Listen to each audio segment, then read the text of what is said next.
Vamos ao Brado Entrevista.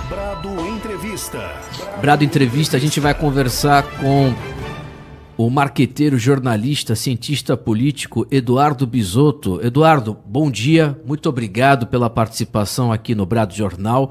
Eu, antes de tudo, gostaria de parabenizá-lo pelas análises. Muita gente já falou de você para mim, falou sobre as suas análises a respeito do Renan Santos, que se mostraram completamente corretas. Eu queria começar essa entrevista perguntando sobre a última pesquisa de semana passada.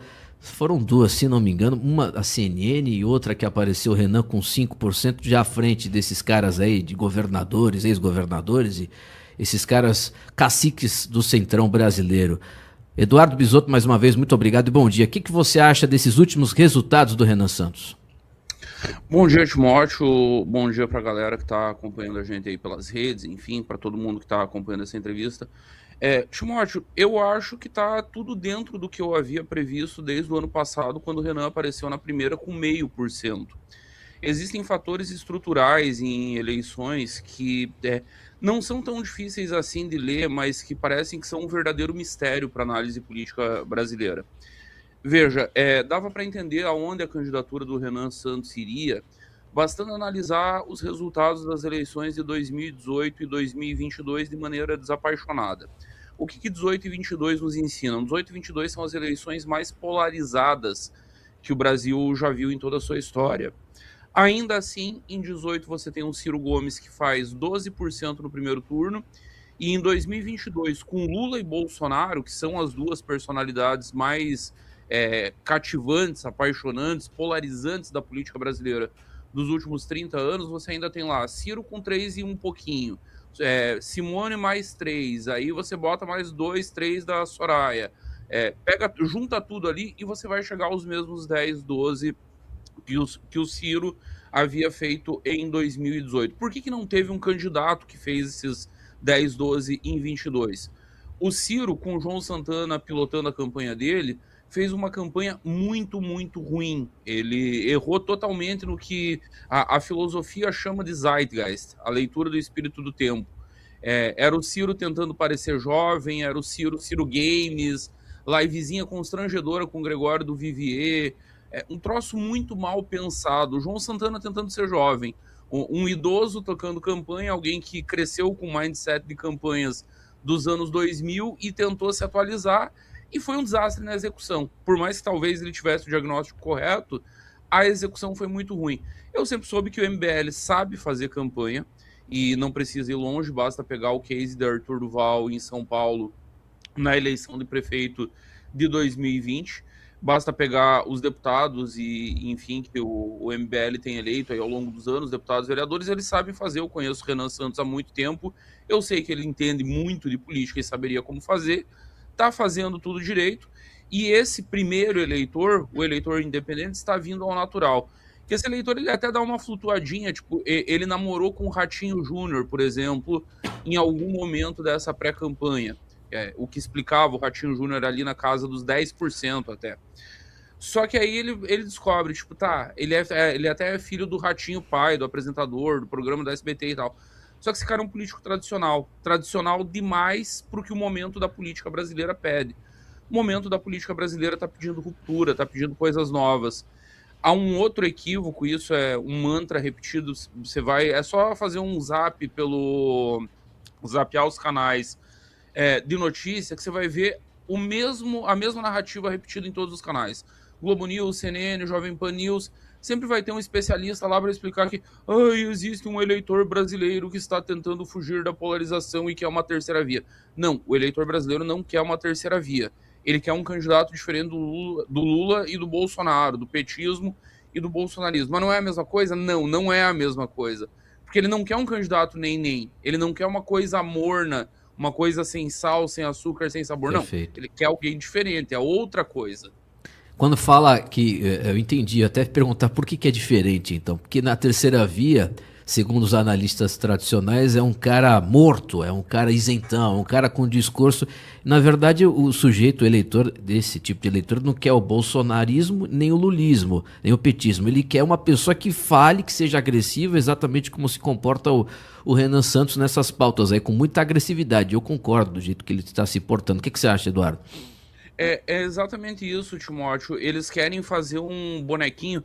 No fundo, é quase uma sensação de luto pelos anos 90. É tipo, precisamos de um Fernando Henrique Cardoso ressuscitado. A FHC tá com quase 100 anos, com uma saúde bastante fragilizada, tadinho, não consegue aparecer em público há um tempão, sendo cuidado, que tem a dignidade nesses últimos anos dele. E faz 20 anos, desde que o FHC aposentou, que essa galera tá atrás do herdeiro do FHC. Tentaram com Serra, tentaram com Alckmin, tentaram com Aécio, e o eleitor sistematicamente diz: não é isso que nós queremos. Nós queremos algo sim diferente do lulismo e do bolsonarismo, mas não é esse cara fraco, não é esse cara com medo de dizer as coisas, não é um Aécio em 2014, para a direita não me empurra que eu não vou, não. O eleitor não quer esse tipo de frouxidão, ele quer firmeza, ele quer postura, e que não seja nenhum dos dois. Não é a terceira via que os especialistas imaginam, é outra coisa. O eleitor está sim em busca de algo diferente, mas não a terceira via que os analistas de laboratório dos grandes veículos imaginam que vai ser. Não será.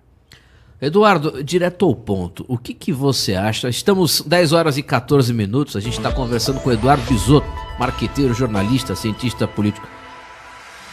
Você acha que o Renan Santos vai terminar o primeiro turno com quanto?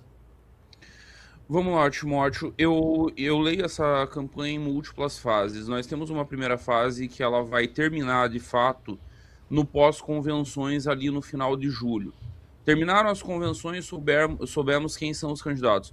Nesse momento, eu espero o Renan Santos na casa dos 10%. Pode ser um 2 a menos, um 2 a mais, mas na casa dos 10%. Algo entre 8 e 12. Aí começa a campanha de verdade. Aí nós vamos ter Renan Santos todo dia no Jornal Nacional, no Bom Dia Brasil, no Jornal Hoje, com visibilidade midiática, é obrigatório por lei, porque são concessões públicas, então tem que botar a agenda em espaço equânime para todos os candidatos. Ele vai ter algo entre 8 e 12 nessa banda, na casa dos 10. Depois disso, o Renan para de falar com aquele eleitor original que eu mencionei, que foi o eleitor do Ciro de 2018, que foi o eleitor de Ciro, Soraya, Simone em 2022. Aí ele precisa alcançar um eleitor que é o indeciso, para tentar chegar na casa dos 15, que seria algo entre 13, 16, 17. Chegando nessa casa, e isso é lá para o final de agosto, na minha avaliação, se conseguir tocar o coração desse eleitor indeciso, aí vem a fase final da campanha, que é tentar discutir sangria com os dois líderes. E eu estou pressupondo que Lula não será candidato, eu estou partindo desse pressuposto há mais de ano, por uma série de motivos, inclusive a idade, saúde, legado. O Lula não tem mais nada a ganhar disputando uma nova eleição e tem muito a perder disputando uma nova eleição. Então, ele sabe fazer conta melhor do que eu. Não faz sentido o Lula disputar essa eleição. Imaginemos que chegamos no final de agosto com o Flávio Bolsonaro liderando, e eu imagino que vai liderar com folga, com 40 e alguma coisa.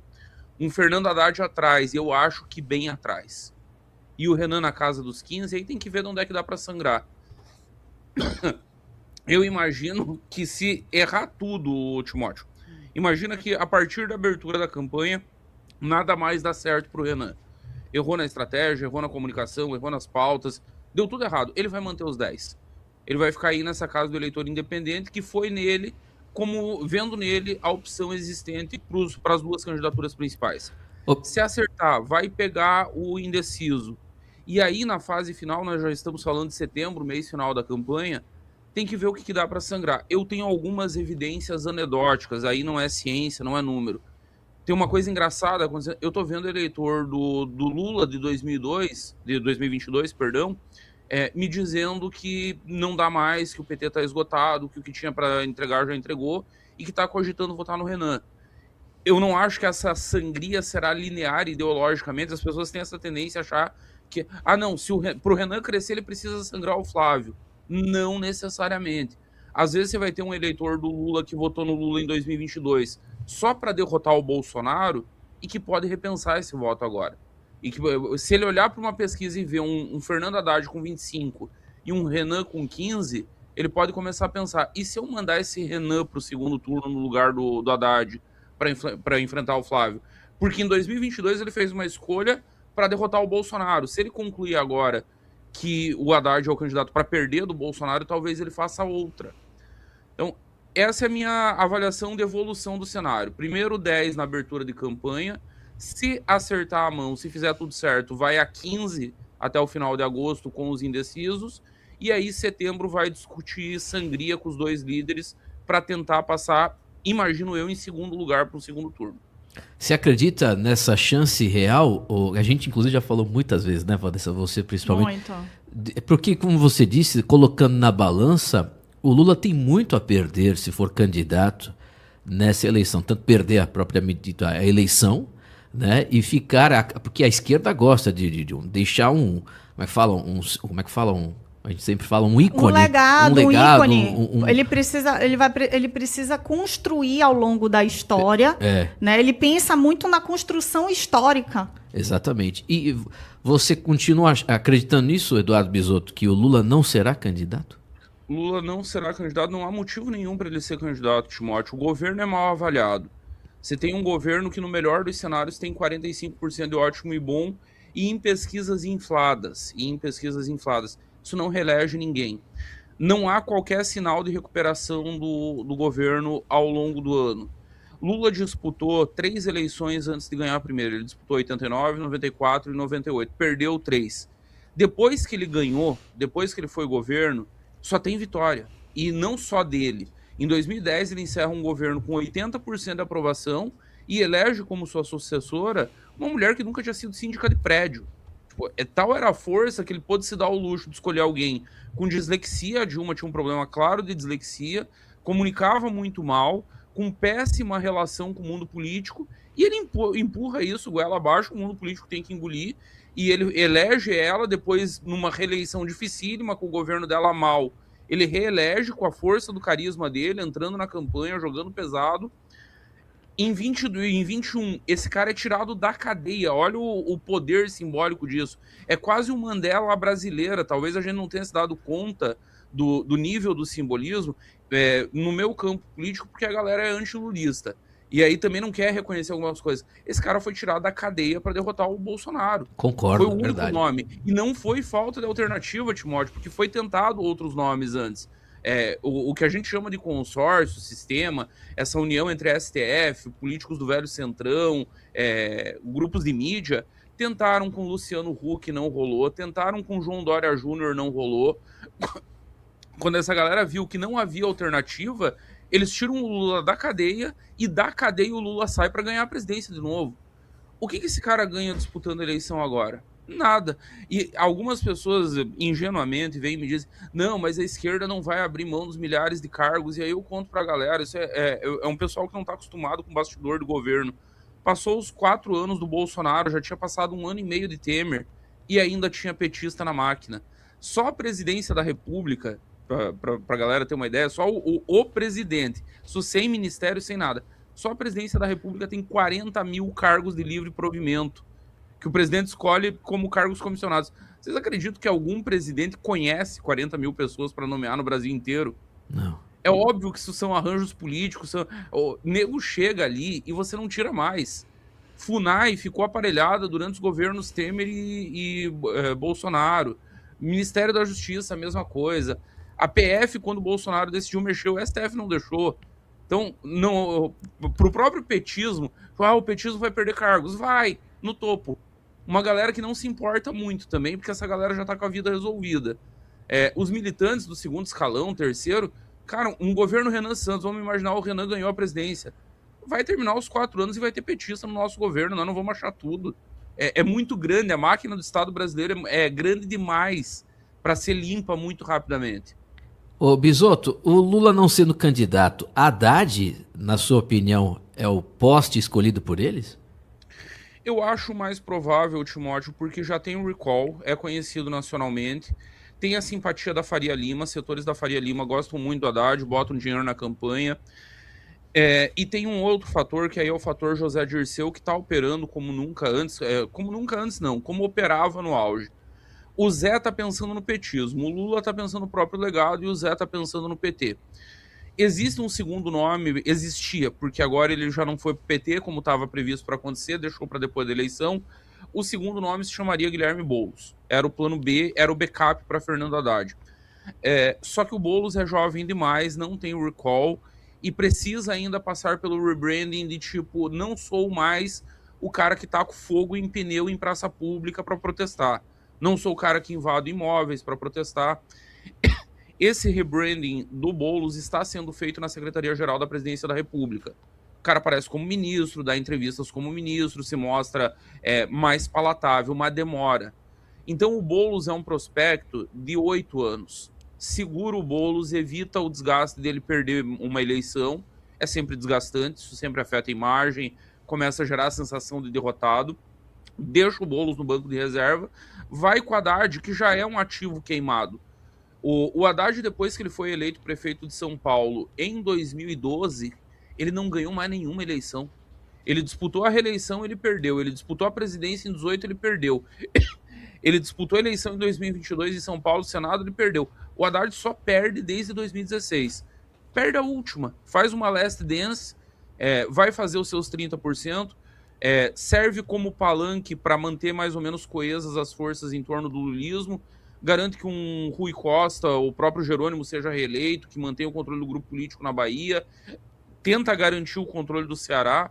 O Ceará está numa situação muito delicada, o Lula força todo santo dia para o Camilo Santana substituir o Eumano, e aí tem um problema local, é uma substituição dura, difícil de ser feita. Tenta manter esses polos de poder local e preserva Guilherme Boulos para a disputa em 2030. E Flávio Bolsonaro nesse cenário aí eleito presidente? Hoje ele é favorito. Hoje Flávio Bolsonaro é claramente favorito por um fator muito simples. Quando um governo é muito ruim, como é o caso desse Lula 3, quando o eleitor rejeita, quando o cenário é de tipo, eu preciso me livrar desse governo, o que é a primeira coisa que o eleitor vai pensar? Acho que travou aqui para mim. Travou o vídeo, mas o áudio tá bom. O que importa. Deixa eu arrumar a câmera aqui que já volta. O que o eleitor vai pensar, Timóteo? A primeira coisa que vai passar na cabeça do eleitor é: quem é a oposição a isso? E quem é a oposição a isso hoje? O que vem à cabeça do eleitor é Bolsonaro.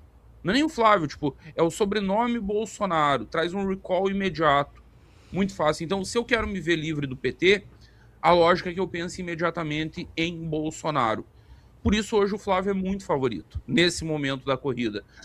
Aí, lógico, depende do desempenho dele em campanha, depende de como que o eleitor vai se entender com ele.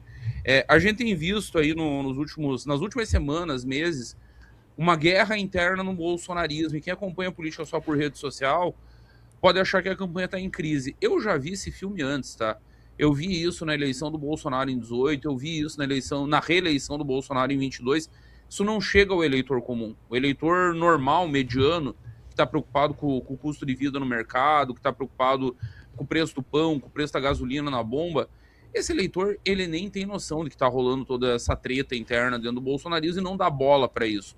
Se o Flávio conseguir empurrar com a barriga, como o pai dele fazia com maestria, deixa como tá para ver como fica, mantém o favoritismo até lá. Tem algumas coisas no Flávio que podem ser sinais amarelos, muito longe ainda de ser vermelhos. Tá faltando conteúdo na campanha do Flávio, isso para mim é notório. É muito engraçado porque o Renan fala uma coisa de manhã, de tarde o Flávio tá repetindo. É verdade. E quando você tá dependente do teu adversário para ter conteúdo, você tem um problema, porque esse conteúdo não é teu. Você não sabe exatamente o que você tá falando. Eu tava vendo hoje de manhã um vídeo do Flávio em campanha, e, cara, um Ctrl-C, Ctrl-V na campanha do Renan. Ontem, no Inteligência Limitada, foi muito isso. Quem lembra do Flávio disputando a prefeitura do Rio vai lembrar da cena icônica dele passando mal e desmaiando. Será que esse cara aguenta a pressão numa eleição presidencial até o dia 4 de outubro? São perguntas que os próximos meses vão responder. Perfeito. Eduardo Bisotto, são 10h27, Vanessa Moreira. Bisotto, muito bacana ter você aqui com a gente. É um prazer. Dentro de todo esse cenário aí que a gente está vendo, né, para a presidência de 2026, né, das eleições, você acredita que a gente vai ter uma revolução daqui para frente? Tá muito, porque é notório, até pelas suas falas, que a situação está bem incerta. Você acha que existe dentro desse cenário todo a possibilidade, a chance do Renan, de fato, alavancar quando a campanha começar de fato? Eu também calculo aí, semelhante a você, em torno de 10%, mas até alavancar a campanha. Mas a gente sabe que a reta de campanha, exposição em debate, exposição também das propagandas, isso vai, sem dúvida, trazer muita gente para a luz aí, vai se identificar com o discurso do Renan, que ainda não é o suficiente conhecido, mas pode vir a se tornar. O que é que você acha disso? Podemos ter uma surpresa, uma grata surpresa?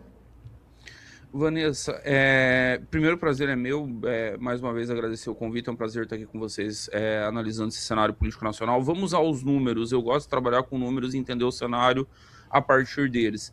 A última pesquisa Quest, eu estou mencionando a Quest aqui porque é o instituto que, em termos de rejeição, é o que mais faz a pesquisa direitinho. A Quest, ela não cai num... A Atlas, por exemplo, comete o erro. Esse erro é muito, muito velho e me incomoda demais em institutos de pesquisa na hora de medir rejeição, que é fazer uma pergunta única. Dentre esses candidatos, em quem você não votaria de jeito nenhum? A Atlas faz isso. Se você olhar a rejeição do Renan na Atlas, acabou a eleição para o Renan, ele nem deveria ser candidato. Só que aí você olha na Quest, que fez a adaptação, o Real Time Big Data, se eu não estou enganado, também está fazendo a adaptação. Eu estou brigando com isso desde 2010, eu estou xingando o Instituto Nacional desde 2010. Como é que a Quest está perguntando? Ela diz assim, eu vou ler aqui uma lista de nomes e eu quero que você escolha entre as seguintes opções. Conheço e voto. Conheço e estou decidido a votar. Conheço e posso votar. Conheço e não voto de jeito nenhum. Ou não conheço. Então aí você tem rejeição real. Em 2010, por que eu estou falando que eu estou desde 2010 brigando com essa coisa da rejeição? Que em 2010 a rejeitada se chamava Marina Silva. Era 80% de rejeição nas primeiras pesquisas.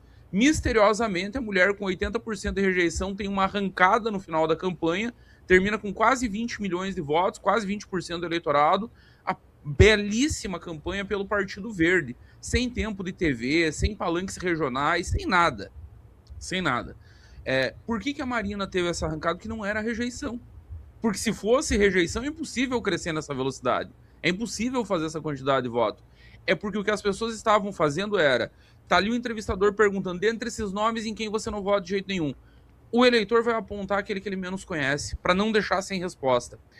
A Quest, quando ela faz a pergunta da maneira correta, ela descobre a real. O Renan tem a menor rejeição na Quest. Ele tem lá um problema muito, muito sério, eu tenho batido muito nisso nas minhas lives, que se chama desconhecimento. É o grande adversário de Renan Santos hoje. Na última Quest, se eu não estou enganado, são 74% dos eleitores que dizem simplesmente desconhecer. Só partindo disso e vendo que o Renan tem lá, acho que é 3 na Quest, um negócio assim, 2,5, 3, dependendo do cenário. Se você tem 3 num cenário que apenas 16%, cara, a taxa de conversão disso é brutal. Você é candidato para disputar a liderança de primeiro turno. É óbvio que essa taxa também não vai se manter constante, mas é uma taxa de conversão muito, muito alta e muito, muito rápida. O problema do Renan se chama desconhecimento. Por isso, considerando que 74% não o conhece, ele tem uma taxa de conversão altíssima entre os que o conhecem. É tipo de 1 para 5. A cada 5 pessoas que conhecem o Renan, uma converte em voto. Quando chegar nos 100... vai ser gigantesco. Os números estão apontando. Ele já está chegando... Para ser sincero, na Atlas, por exemplo, ele está na frente do que eu imaginei que ele deveria estar nesse momento da campanha. Pela falta de estrutura da missão, é um partido criado em setembro do ano passado, não tem palanques regionais expressivos, tipo, não tem grandes veículos de comunicação, não tem todo o ecossistema que o bolsonarismo sempre teve. E o cara já está chegando nos 5%. É assustador, é assustador. Eu entendo, tem uma galera muito jovem em torno da candidatura do Renan que queria estar com 10, com 15, disputando vice-liderança. Vocês não fazem ideia da dificuldade que é para ter 2% numa campanha presidencial. Com meia dúzia de meses aí de campanha, o Renan já está em 5% e subindo, e com viés de crescimento. Então, Vanessa, respondendo diretamente a tua pergunta, sim, eu acredito muito na possibilidade de termos uma grande surpresa, inclusive porque a galera os adversários ainda estão presos em categorias analíticas do século passado. Eu estava num Análises Renais na quinta-feira, eu fui lá, o Renan estava em campanha, enfim, eu fui fazer o programa que é tradicionalmente do Renan. E o Júnior Ramos, que é o operador, ele estava colocando um vídeo do Rudá Hit dando entrevista para o site Metrópolis. Rudá Hit é um cientista político do PT, sempre foi de esquerda, um dos fundadores do PT, é um pensador histórico do PT. E aí o cara tenta analisar o cenário presidencial e diz que o Renan não tem chance porque ele não tem grana, porque ele não tem fundo, porque ele não tem tempo de TV. Gente, o que o Bolsonaro tinha em 2018? O que Jair Bolsonaro tinha em 2018? Ele era candidato pelo PSL, ele aparecia 10 segundos no primeiro turno na TV, ele só tinha tempo de dizer eu sou Jair Bolsonaro, visite minhas redes sociais, e acabava o programa. E ele foi pro segundo turno liderando e ele ganhou a eleição. Esses caras pararam no tempo. Eles realmente acham que nós estamos vivendo no Brasil até 2014, que é a última eleição em que essas categorias importaram alguma coisa. 18 e 22 já não importaram em nenhuma das duas eleições. Bisotto, pra gente encerrar, e o vice? Quero que você comentasse, quem que será o vice do Flávio, na sua opinião? Vai ser alguém do Nordeste mesmo? Acho que o Ciro Nogueira já foi descartado. E o vice do Renan? Você tem informação aí, se quiser falar pra gente? O vice do Flávio, Timóteo, teve uma coisa muito engraçada que rolou de bastidor aí. Quem tá tocando toda a campanha do Flávio Bolsonaro é o senador Rogério Marinho. Ele é o coordenador, ele assumiu a parte política, ele assumiu os palanques regionais. E dizem, pessoas que conhecem os bastidores me falaram que o senador Rogério Marinho não é notório pela finesse, assim, pelo bom trato, pelo respeito com as pessoas. Como nós dizemos aqui no interior de Santa Catarina, tem um ditado popular que nós usamos, Timóteo, que é grosso que nem dedo destroncado. Quando você quebra o dedão e ele incha. E dizem que o Rogério Marinho é assim. Aí, o Rogério teria encomendado uma pesquisa em Minas Gerais para entender o tamanho de Romeu Zema em Minas Gerais, e o resultado foi muito ruim para Romeu Zema. Muito ruim. E aí o Rogério Marinho teria marcado uma conversa com o Romeu Zema, um almoço, em que ele falou isso para o Romeu Zema de modo bastante indelicado. E o Zema saiu desse almoço muito, muito brabo, decidido a levar a candidatura até o fim, mesmo com o Novo não querendo, porque o Novo hoje, a imensa maioria do partido é um tipo de bolsonarismo ilustrado, é uma galera que sabe usar garfo e faca, sabe se comportar. Gerou uma crise do tamanho do mundo. E por que gerou uma crise do tamanho do mundo? Porque o Rogério Marinho esqueceu que não tem vice sobrando. Você menciona o senador Ciro Nogueira. O senador Ciro Nogueira adoraria ser vice do Flávio, é um sonho dele. Por que o Ciro Nogueira não vai ser vice? Porque a Federação União Progressista é um balaio de gato, eles não conseguem chegar a um acordo. O que a União defende aí no Nordeste é uma coisa, o que defende no Centro-Oeste é outra, o que defende aqui no Sul é outro. O progressista é a mesma coisa. O progressista do Ciro Nogueira no Piauí, na base, é essencialmente lulista. Aqui no Sul, o progressista é bolsonarista. Então, é um saco de gato que não chega a um acordo. Então, o Flávio sabe que o vice não virá daí. Então, Tereza Cristina também, que seria outro sonho. Mulher conservadora, agronegócio. Não vai rolar. Me falaram que o Valdemar entrou a pedido do Flávio depois desse episódio do Rogério Marinho. O Valdemar tem conversado com o Zema porque o Flávio ainda cogita o Zema como vice. Eu acho que, dado o cenário, pela falta de opções, ou será o Zema, ou nós veremos uma chapa pura, que seria um jeito do Flávio pacificar essa guerrinha interna do PL. Aí a vice seria a senadora Damares Alves, contempla Michele Bolsonaro, contempla a turma do Nicolas, contempla evangélicos, contempla muita coisa. Então eu acho que fica entre Zema e Damares. Sobre o vice do Renan, quem eu vejo hoje, aí nós temos que analisar também a acessibilidade. Não vamos achar vice fora, não vamos achar vice de partido médio, grande, essa galera não virá. Quem que nós temos de vice dentro dos quadros da missão com viabilidade? Um nome que me agrada muito é o do Coronel Busnello, do Rio de Janeiro. Tem cabelos brancos, tem formação, tem preparo, tem equilíbrio, traz a respeitabilidade da idade e é tratado como herói pela tropa. Hoje, me parece que é o melhor nome que a missão tem. Pode ser que surja outro, pode ser que surja alguma outra coisa até o período das convenções, mas hoje ele me parece o nome mais forte, mais viável, até porque entrega algumas pautas muito caras ao Renan, né? O Renan tem martelado muito nessa questão da segurança pública. Para que melhor do que ter um coronel do BOP na tua vice para implementar essa agenda? Com devidas às proporções, Bisotto, esse vice do Renan que você falou seria como se fosse o José Alencar de 2002 do Lula? É mais ou menos isso, é mais ou menos isso. Inclusive, essa questão da idade pega. O Renan é jovem. 40 anos para um presidente da República é jovem. 41 o Renan tá. Aí quando você olha pro lado e vê, não, tem um senhorzinho ali de cabelo branco que já trocou tiro com vagabundo, que vai aparecer um monte de depoimento, Timóteo, na campanha de gente que foi socorrida por ele, salva por ele, libertada por ele. Aí as pessoas olham, não é um jovem maluco porque tem um senhor ali que garante. Se esse jovem for maluco demais, nós botamos esse senhorzinho na presidência e tiramos também o jovem. Dá uma segurança pro eleitor. É o Alencar pro Lula, o próprio Mourão pro Bolsonaro, o general Hamilton Mourão para Jair Bolsonaro. É a segurança, tem um maluco na cabeça, mas o cara que tá ali do lado não é maluco. E o futuro pra gente, são 10 horas e 38 minutos, fazer mais essa pergunta. E sobre o bolsonarismo, Bisotto, como é que você avalia o bolsonarismo agora e depois da eleição? Você acha que tá enfraquecendo? Depende muito do resultado da eleição. Digamos que Flávio Bolsonaro seja eleito, o bolsonarismo segue como uma força muito, muito relevante da política nacional, hegemonizando o campo da direita, e aí vai hegemonizar ainda mais.